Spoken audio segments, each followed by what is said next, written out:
पिछले पार्ट में हमने देखा कि किस तरह से ममता को पता चला कि आशी की डॉल एक चुड़ैल है और वो अटैक के मारे वहाँ से भाग जाती है और सीधे जाके यह बात दिवाकर को बताती है। चलिए आगे देखते हैं। अजी सुनिए, आपको पता है मैंने क्या देखा? आप विश्वास नहीं करेंगे। क्या हुआ भाग्यवान, तुम इतनी घबराई हुई क्यों हो? आशी की वो डॉल नहीं है, वो तो चुड़ैल है। ये क्या कह रही हो? ऐसा कैसे हो सकता है? मैंने उसे खुद चुड़ैल में बदलते हुए देखा है। हमारी बच्ची की जान खतरे में है जी, हमें कुछ करना पड़ेगा। हमें उस डॉल को घर से बाहर फेंक देना चाहिए।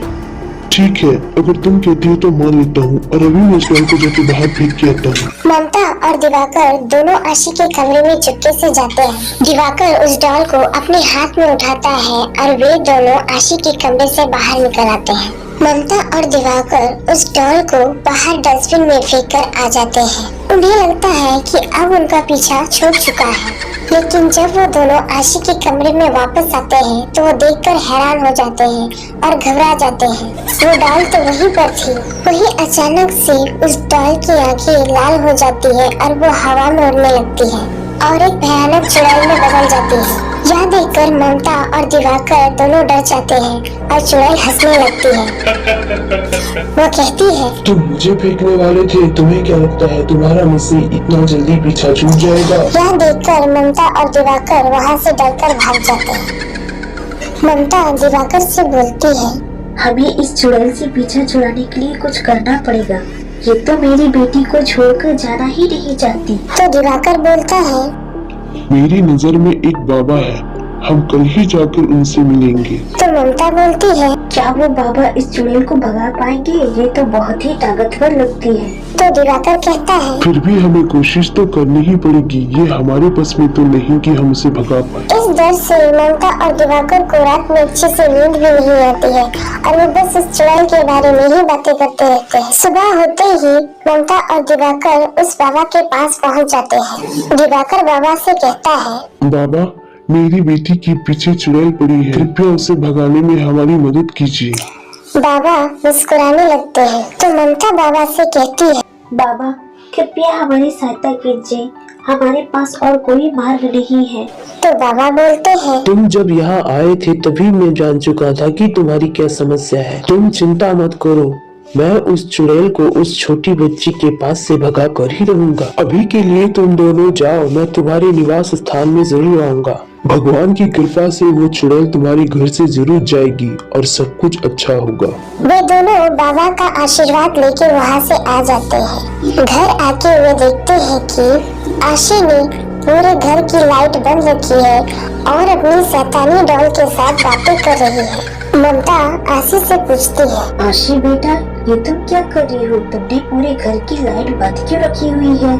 आशी जब उनकी तरफ पलटती है तो वे दोनों आशी को देखकर डर जाते हैं। आशी कहती है, मम्मा, हम छुपा छुपी खेल रहे हैं, क्या आप भी हमारे साथ खेलोगे? चुड़ैल आंटी भी हमारे साथ है। लेकिन इस बार ममता उस चुड़ैल को देख के डरती नहीं है और उससे गुस्से से कहती है, तुम्हें क्या लगता है, क्या मैं तुम्हें हमेशा के लिए यही रहने दूंगी? बस कुछ ही देर की बात है, उसके बाद मैं तुम्हें इस घर से और मेरी बेटी के पास से भगा कर ही रहूंगी। यह सुनकर चुड़ैल जोर जोर से हंसने लगती है और वो गुस्से से बोलती है, तुम जानती भी नहीं कि मैं क्या कर सकती हूँ। रुको, अभी मैं तुम लोगों को दिखाती हूँ। ममता फिर बोलती है, तुम्हारी ताकत उस भगवान के आगे कुछ भी नहीं है, बस कुछ ही देर की बात है।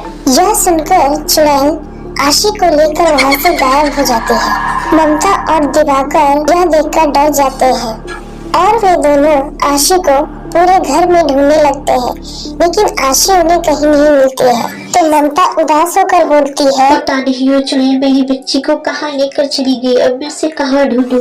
वे दोनों आशी के बारे में सोच ही रहे थे कि इतने में बाबा वहाँ पर आ गए। दिवाकर ने उदास होकर बाबा से कहा, प्रणाम बाबा। बाबा ने उन्हें आशीर्वाद देके उनसे कहा, चिंता मत करो, मुझे सब कुछ पता है, सब कुछ ठीक होगा। तो ममता बोलती है, बाबा वो चुड़ैल बहुत ताकतवर है और वो मेरी बेटी को अपने साथ ले जाना चाहती है। तो बाबा बोलते हैं, मैंने कहा ना, सब कुछ ठीक होगा, तुम बस उस ईश्वर पे विश्वास करो। तुम घर पर पूजा अनुष्ठान की तैयारी करो। आज के यज्ञ में मैं इस चुड़ैल को भस्म करके ही रहूंगा। तभी यहाँ से जाऊंगा। तो ममता बोलती है, जो आज्ञा बाबा, मैं अभी से की सारी तैयारियां कर देती हूँ। और हाँ, अपनी बच्ची की कोई प्रिय वस्तु लाना मत भूलना, ताकि मैं जान सकूं कि वो चुड़ैल उसे कहाँ लेके गई है। बाबा दिवाकर और ममता के साथ मिलके यज्ञ आरंभ कर देते हैं। तो उधर चुड़ैल आशी को अपने साथ ले जाने की तैयारी कर रही होती है। बाबा अपनी शक्तियों से चुड़ैल को रोक रहे होते हैं। तो चुड़ैल बोलती है, ये कैसी शक्ति है? ये कैसी शक्ति है जो मुझे रोक रही है? ये शक्ति तो मुझे अपनी ओर खींच रही है। बाबा अपनी मंत्रों की शक्ति से बार बार चुड़ैल को रोक रहे थे। बाबा की शक्तियों के कारण चुड़ैल आशी और डॉल उनकी ओर खींचे चले जाते हैं। तो चुड़ैल बोलती है, तो तू है, तुझे क्या लगता है ये सब करने से तू मुझे रोक पाएगा? तो बाबा बोलते हैं, मूर्ख, मैं चाहूँ तो तुझे 1 मिनट में प्रलोक भेज सकता हूँ। ममता बोलती है, अभी के अभी मेरी बच्ची को छोड़ के चली जाओ, वरना अच्छा नहीं होगा। चुड़ैल जोर जोर से हंसने लगती है।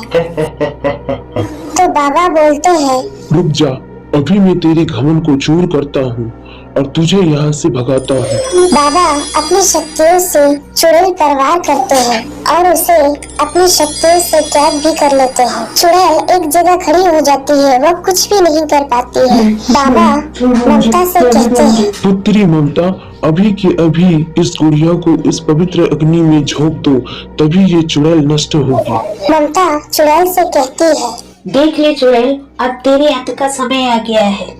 यह कहकर ममता उस डॉल को आग में फेंक देती है और उस गुड़िया के साथ साथ चुड़ैल भी जलने लगती है। बाबा अपने मंत्रों से आशी को भी ठीक कर देते हैं और चुड़ैल से कहते हैं, ये तेरे ही बुरे कर्मों का नतीजा है जो तू इस तरह से जल रही है।